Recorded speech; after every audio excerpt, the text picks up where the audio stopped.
Hivi nyumbani kwako una mgonjwa wa pumu, awe mtoto, awe kijana au awe mtu mzima, yani mzee.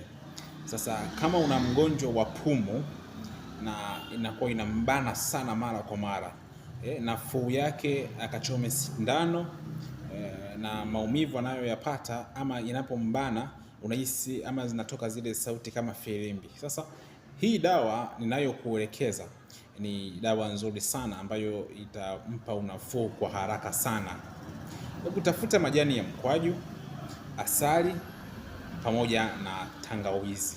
Hivi vitu vitatu ukivitengeneza vizuri kabisa kama ninavyokuelekeza, tutakuwa tumemwokoa mgonjwa huyu katika hali mbaya sana ya pumu yake. Sasa chukua majani ya mkwaju, kisha utayatwanga, utakamua yale maji yake. Tangawizi utablend ama utaitwanga, lakini kamua yale maji yake yawe ya kutosha, iwe patikane nusu lita, na majani ya mkwaju pia yapatikane nusu lita, na asali ipatikane robo lita. Changanya pamoja. Baada ya kuchanganya pamoja, awe anatumia kile kikombe kidogo cha kahawa mara 2 asubuhi na jioni kila siku. Huyu mgonjwa anayesumbuliwa na pumu, kwanza tunatibu pumu yake moja kwa moja na tunaimaliza. Inasafisha mapafu.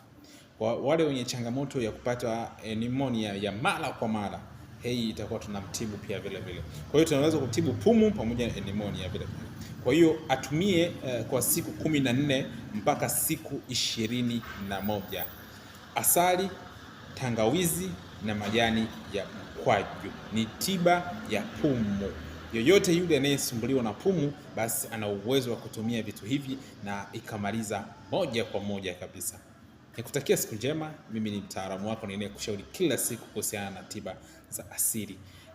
Namba zangu za simu jumlisha 255 752 16 38 38. Tumia leo ili uweze kuona maajabu ya dawa hii, alafu utakuja kunishukuru baadaye. Nikutakia siku njema, nikutakie kila la heri.